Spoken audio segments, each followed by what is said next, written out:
Good morning, students. Today we are going to discuss our chapter Bhakti and Sufi Tradition.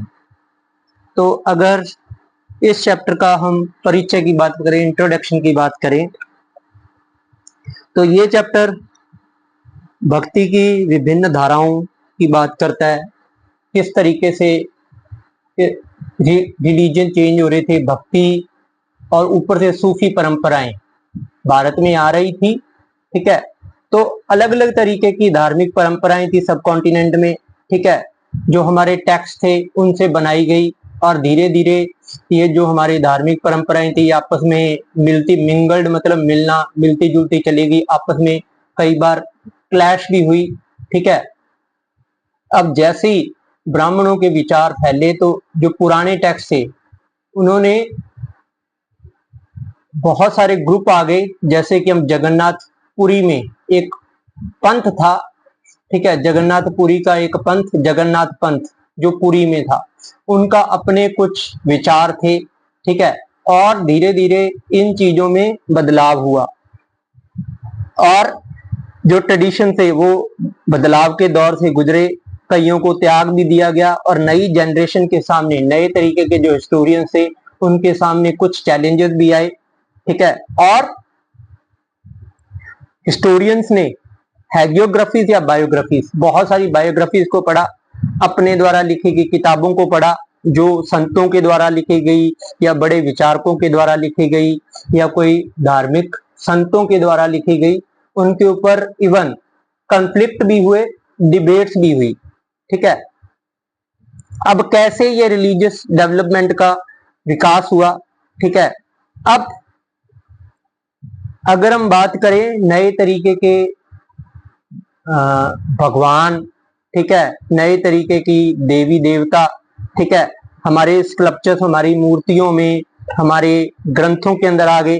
ठीक है, और बड़ी जो डाइटीज थी, जिसमें सबसे मेन जो डाइटीज थी उसमें विष्णु, शिव और देवियों की पूजा होने लगी और उनको दर्शाया जाने लगा अलग अलग ग्रंथों में, अलग अलग तरीके से, मतलब भक्ति की परंपराओं के हिसाब से उन्हें दर्शाया जाने लगा, उन पर डिस्कशंस हुई।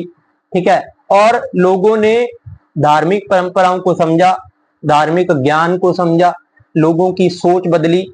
अब है mosaic of religious belief and practices, किस तरीके का ये ताना बाना बुना गया धार्मिक परंपराओं का, धार्मिक मान्यताओं का, धार्मिक परंपराएं, धार्मिक मान्यताएं, धार्मिक सोच। अब है जी, इंटीग्रेशन होता है मिलना, कल्ट होता है पंथ, बहुत सारे पंथ आपस में मिले। तो दो तरीके के, ठीक है, दो तरीके थे धर्मों के मिलने के। पहला तरीका जो था वो था ब्राह्मणिकल आइडियाज का। उस समय पर लगातार ब्राह्मणिकल आइडियाज को स्प्रेड किया जा रहा था, लगातार स्प्रेड किया जा रहा था। ठीक है, और इसके पीछे का जो भावना थी वो थी नए आइडियाज को कंपोज करना, नए आइडियाज बनाना, उनको एक साथ करना, उनको बचा कर रखना, बनाना, उनको एक साथ मिलाना, कंपाइल करना, एक जगह मिलाना और प्रिजर्व, उनको बचाना। किससे? पुरानी जो हमारी पुरानी टेक्स्ट थी, पुरानी टेक्स्ट से जो आइडियाज आ रहे थे उनको कंपोज करना, नए तरीके के ग्रंथ बनाना या ग्रंथों के अंदर उन विचारों को प्रिजर्व करना। और ये जो जितने भी टेक्स्ट थे, ठीक है, ये बहुत ज्यादा मेन थे और इसके अंदर संस्कृत श्लोक यूज किए गए थे। जितने भी पुरानी टेक्स्ट थे इनके अंदर संस्कृत श्लोक यूज किए गए थे और एक तरीके से आम आदमी की पहुंच, ठीक है, में थे, making them accessible to group traditionally excluded from Vedic learning. अब ऐसे लोग जो वेद का ज्ञान नहीं ले सकते, जिसमें दो तरीके के लोग हैं, औरतों को मनाही थी मंदिरों में जाने की, शूद्र। उस समय पर जो हमारा लोग थे वो चार वर्णों में ही कह दो, चाहे आप चार तरीके के ब्राह्मण, क्षत्रिय, वैश्य और शूद्र। शूद्रों को हर तरीके से मनाही थी और औरतों को। तो शूद्र और औरतों के लिए इनका पढ़ना एक्सेसिबल, इनकी पहुंच तक लाया गया इन्हें पढ़ने के लिए, ठीक है, बोला गया। और दूसरा था ब्राह्मण जो थे उन्होंने इस चीज को, इस विचारों को, इस सोच को या ऐसी परंपराओं को, ऐसी मान्यताओं को, ठीक है, सोशल कैटेगरी की मान्यताओं को मानना शुरू कर दिया था। और बहुत सारी जो विचार थे, जो तरीके थे, ठीक है, उस समय बनाए गए, वो थे जी ग्रेट सांस्कृतिक पुरानी ट्रेडिशन और little tradition through out the country की। बड़े जो ग्रेट सांस्कृतिक पुराणिक ट्रेडिशन थे, जो पुराने तरीके थे, पुराण थे, उनके अंदर जो परंपराएं थी, छोटी परंपराएं और बड़ी परंपराएं जो संस्कृत के अंदर, संस्कृत ग्रंथों के अंदर लिखी गई थी, और लिटिल लोकल ट्रेडिशंस जो सब कॉन्टिनेंट में थे, उनको मान लिया। उनके बीच में मिलाप हो गया कि लोगों की परंपराएं और संस्कृत की परंपराएं एक जैसी हैं। अब हम ये देख रहे हैं जो ये मूर्ति है, ठीक है, सुभद्रा, बलभद्र और जगन्नाथ की, ये आप जगन्नाथपुरी में अगर आप इनको देखेंगे, ठीक है। अब एग्जाम्पल इसका, ठीक है, क्या है कि ग्रेट और लिटिल ट्रेडिशन का जो एग्जाम्पल हम देख रहे हैं, ठीक है, वो है जी पूरी ओडिशा की बात। 12th सेंचुरी में जो मेन, जो सबसे ज्यादा मुख्य है, ठीक है, मूर्ति, जिस मूर्ति की पूजा की जाती थी पूर्ति में, वो उसको माना गया क्या, आपका जगन्नाथ, एक तरीके से विष्णु। और इस टर्म को, ग्रेट और लिटिल ट्रेडिशन को जो कॉइन किया था वो बहुत बड़े सोशलिस्ट थे। कौन? Robert Redfield. 20th सेंचुरी में उन्होंने इस तरीके की एक टर्म को कॉइन किया।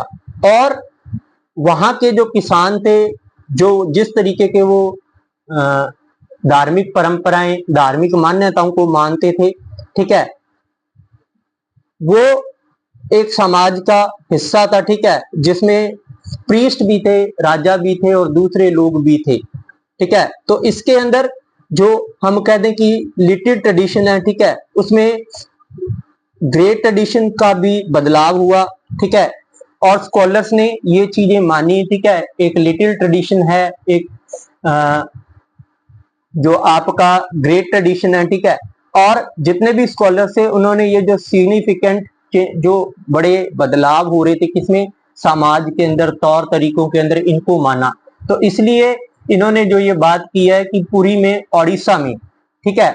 अब सेकंड प्रोसेस जो है हमारा, उसका एक एग्जांपल है, कौन सा, ये इंटीग्रेशन होने का, कि किस तरीके से लिटिल ट्रेडिशन और ग्रेट ट्रेडिशन इंटीग्रेट हो रहे थे।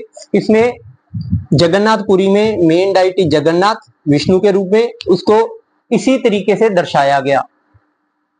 और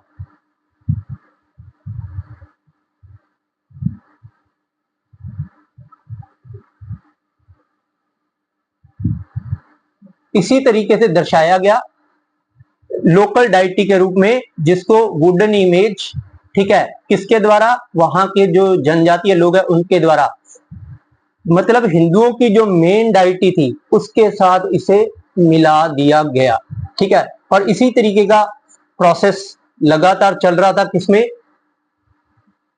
हिंदू के जो गॉडेस की जो वंश हैं, ठीक है, जो उनके वंश है, उनके अंदर भी यही चीजें चल रही थी। लोकल गॉडेस को स्टोन से दिखाया जाता था और उसके ऊपर सिंदूर लगा होता था, और इसी चीज को किसके अंदर शामिल कर दिया गया, ठीक है, पुराणिक फ्रेमवर्क के अंदर, ताकि उनको भी मेल डाइटीज के, मेजर मेल डाइटीज के साथ में दर्शाया जा सके, पहचाना जा सके, जिसमें हम कहते हैं जी आपके लक्ष्मी और पार्वती का, लक्ष्मी और पार्वती की बात करते हैं, इनको भी मेल डाइटीज के साथ रख दिया गया, या उनकी वाइफ्स के रूप में दर्शाया गया, जो मेजर मेल डाइटी, जिसमें विष्णु, ठीक है, विष्णु जी थे, उनके साथ इनको भी दर्शाया गया।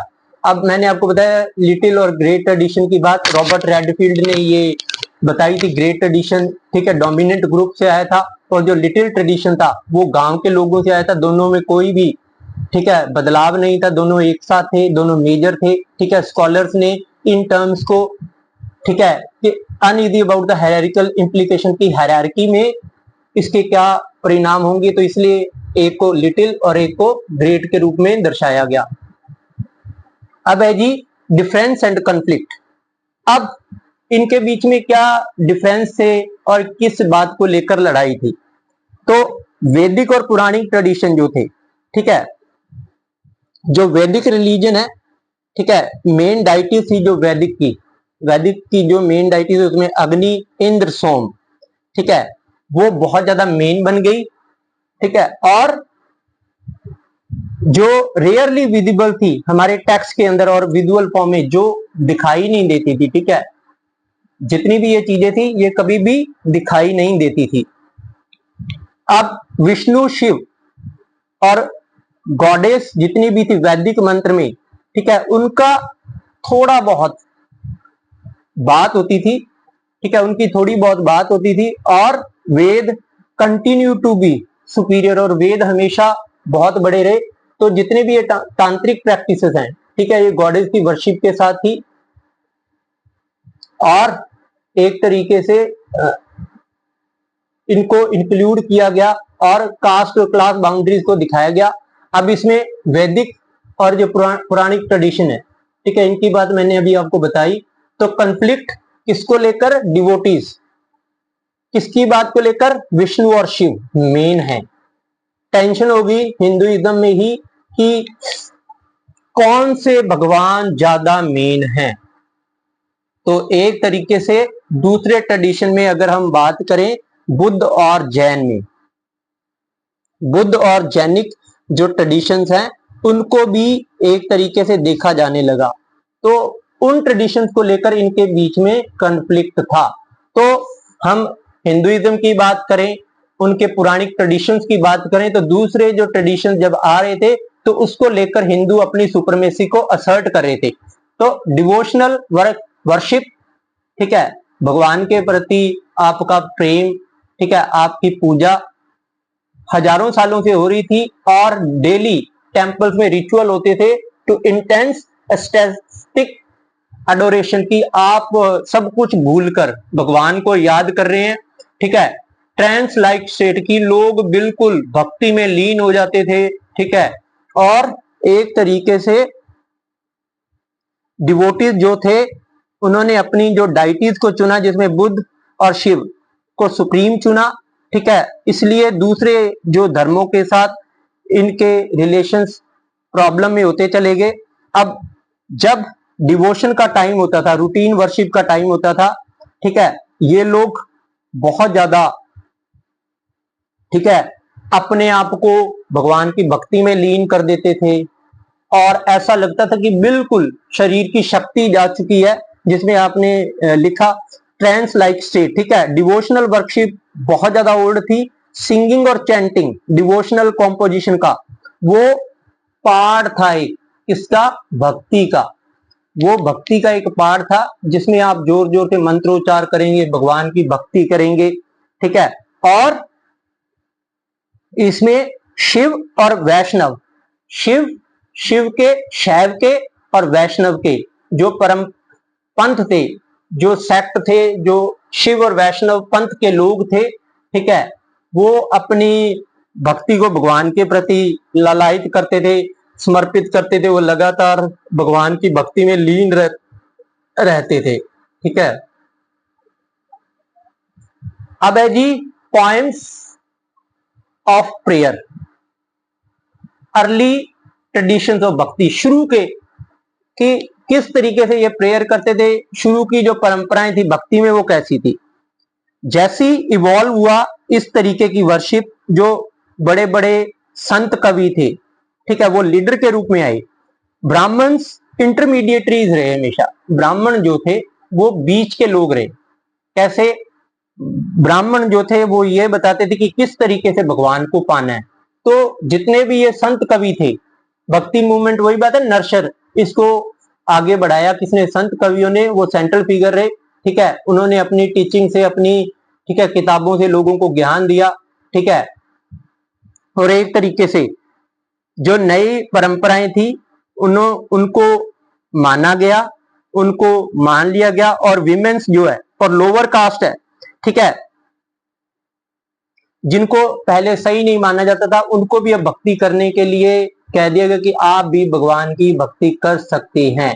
और उनके लिए भी एक तरीके से भगवान के साथ जुड़ने का एक रास्ता मिल गया, स्पिरिचुअल लिबरेशन, कि उन्हें भी अब इस संसार से मुक्ति मिल जाएगी, वो भी भगवान के साथ जुड़ पाएंगे, कि पारंपरिक जो उन पर रोक लगी हुई थी परंपराओं ने, वो पुरानी जो ब्राह्मणों की नियम कायदे थे, जिसमें छोटे लोग भगवान की पूजा अर्चना नहीं कर सकते थे, मंदिरों में नहीं जा सकते, औरतों को पूजा करने का कोई हक नहीं था, मंदिर में जाने का हक नहीं था, क्योंकि जो औरतें थी वो कुछ ऐसा शरीर में चेंजेस आते थे जिसकी वजह से उन्हें अच्छा नहीं माना जाता था मंदिरों में जाने के लिए। इसलिए इंडिया में कुछ मंदिर हैं जहां पर औरतों की मनाही थी अब तक, ठीक है। तो इस वजह से औरतों को, और जो आपके छोटी जात के लोग होते थे, बिल्कुल लोअर कास्ट, उन्हें कभी भी मंदिर में जाने के लिए, अगर वो मंदिर में प्रवेश भी करते थे तो मंदिर को दूर से धोया जाता था, उसे अपवित्र मान लिया जाता था। तो अब एक इंपॉर्टेंट एलिमेंट डाइवर्सिटी का प्रेजेंट था नए ट्रेडिशन भक्ति में, कि डाइवर्सिटी थी, अलग तरीके की भक्ति, नए तरीके की भक्ति में, और ब्राह्मण के नियम कायदों को चैलेंज करने वाली भक्ति थी। Bhakti tradition diverse encompassing devotional to specific ये देखो डाइटी, कि बहुत बड़ा था, और इसके अंदर भगवान के प्रति प्रेम की बात होती थी, कि आप किस तरीके से प्रेम करते हैं। तो इसलिए सगुण, ठीक है, जिसमें आप बोलोगे, ठीक है, saguna as well as worship of formless divine, सगुण जिसमें कि जिसका कोई रूप है, निर्गुण जिसका कोई भी रूप नहीं है। तो एक तरीके से हिस्टोरियंस ने भक्ति के ट्रेडिशन को दो कैटेगरीज में डिवाइड किया, कैटेगरीज याद रखिएगा, एक तो सगुण भक्ति और एक निर्गुण भक्ति। सगुण जो भक्ति थी, ठीक है, वर्शिप ऑफ स्पेसिफिक डाइटी, सगुण भक्ति के जो परंपराएं थी उसके अंदर शिव, विष्णु और उसके जो अवतार हैं, उसकी अलग अलग जो फॉर्म्स हैं, और उससे जो रिलेटेड देवी हैं, ठीक है, गॉडेज हैं, ठीक है, विच वर कंसेप्चुअलाइज्ड एज ए ह्यूमन, जिनको इंसान का अवतार मान लिया गया। एंथ्रोमॉर्फिक डाइटीज, मतलब जिनको हम ये मान लें कि जिनका एक रूप है, जो एक रूप के रूप में अवतरित हुई हैं, और अलग अलग तरीके हैं उनके।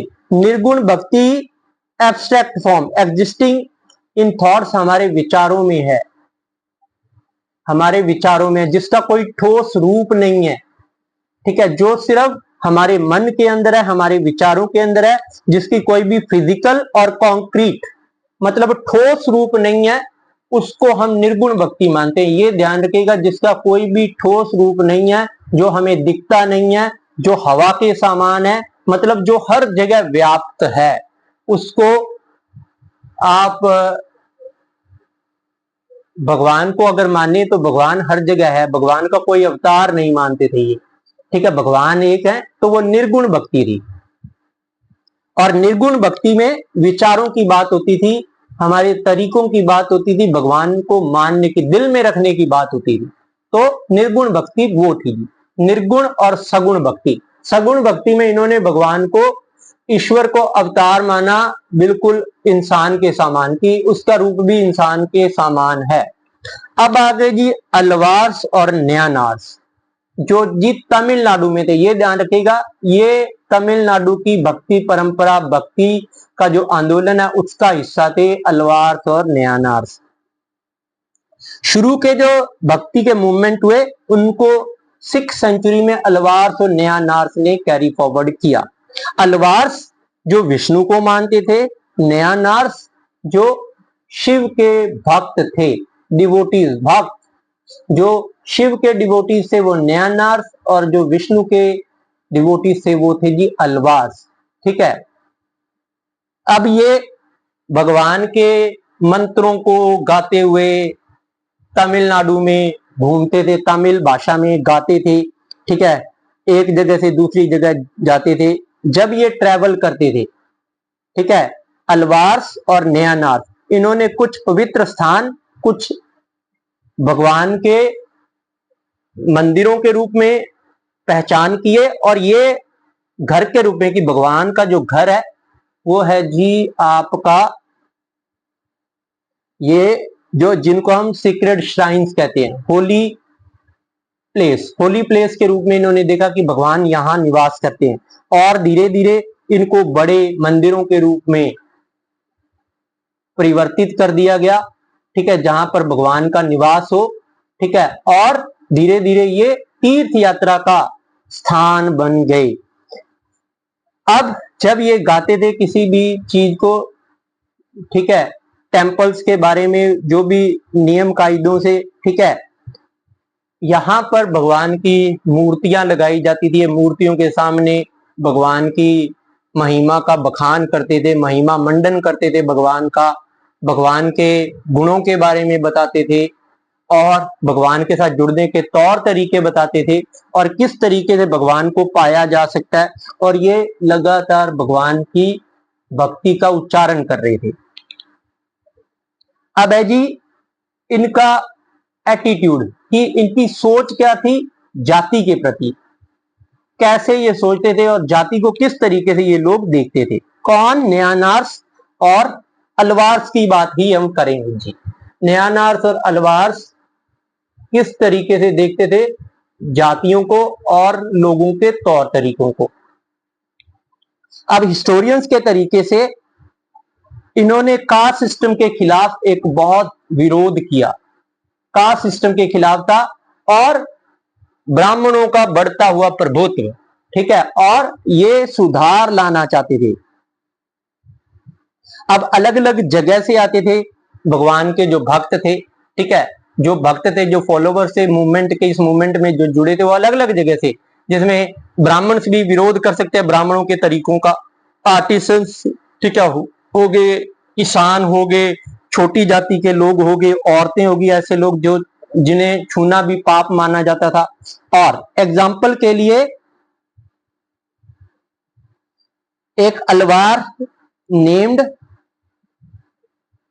टोंडरा डिपोडी, ठीक है, उन्होंने ये देखा कि ब्राह्मणों के बीच में चतुर्वेदी, जिनको हम चतुर्वेदी भी बोलते हैं, भी चतुर्वेदियों के बीच में और दूसरों के बीच में कोई भी फर्क नहीं है, लेकिन वो अपोज करते थे कास्ट सिस्टम का, कि चतुर्वेदी भी सेम है, और टोंड्रा पॉडिन ने जो बताया कि जो दूसरी जाति के लोग हैं वो भी सेम है, ठीक है। तो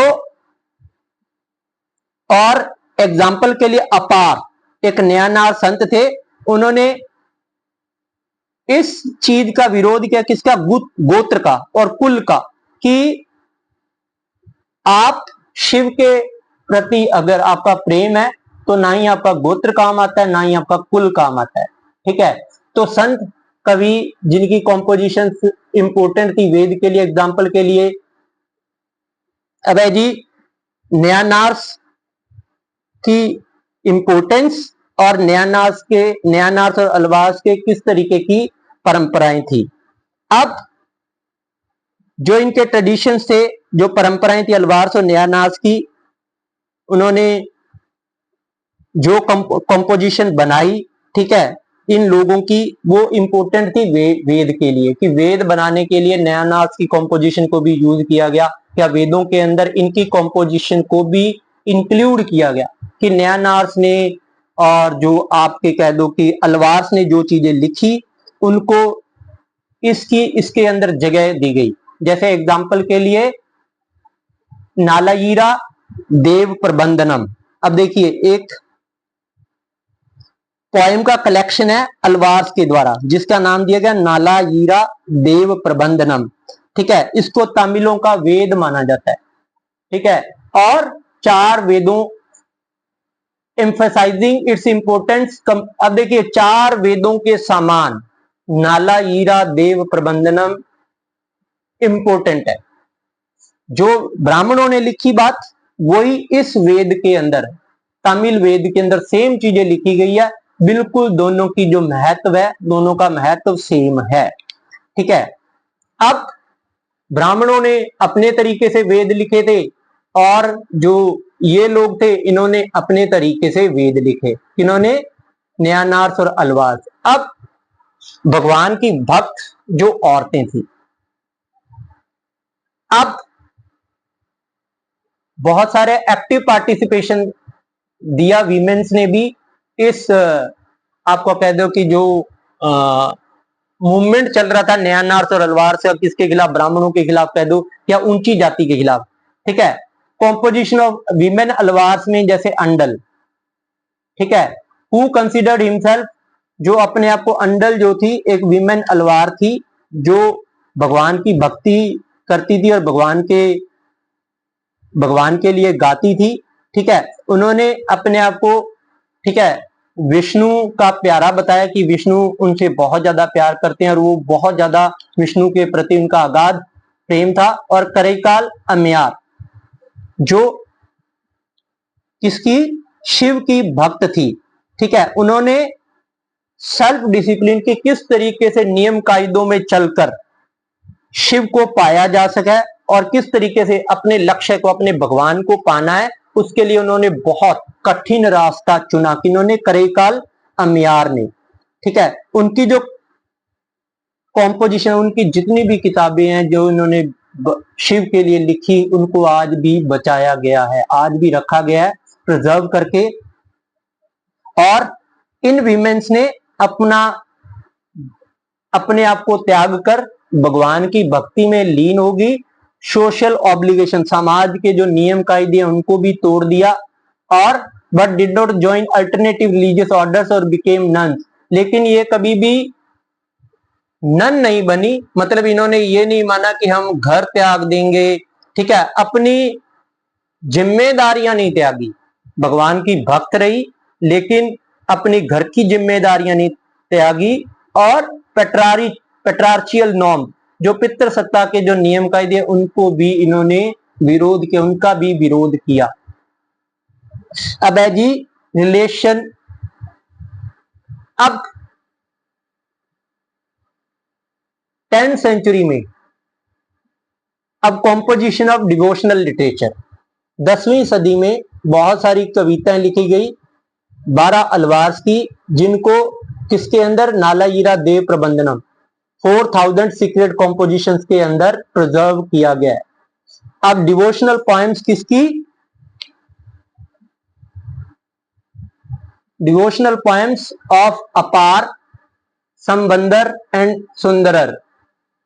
अब इन चीजों को कहां प्रिजर्व किया गया है, तेवाराम के अंदर, कंपाइल्ड एज तेवाराम। तेवाराम, ठीक है, ऑर्गेनाइज की गई थी 10वीं सदी में। एक म्यूजिकल स्टाइल ऑफ सॉन्ग्स हैं जो भगवान के प्रति कह दो कि लोगों का प्यार है।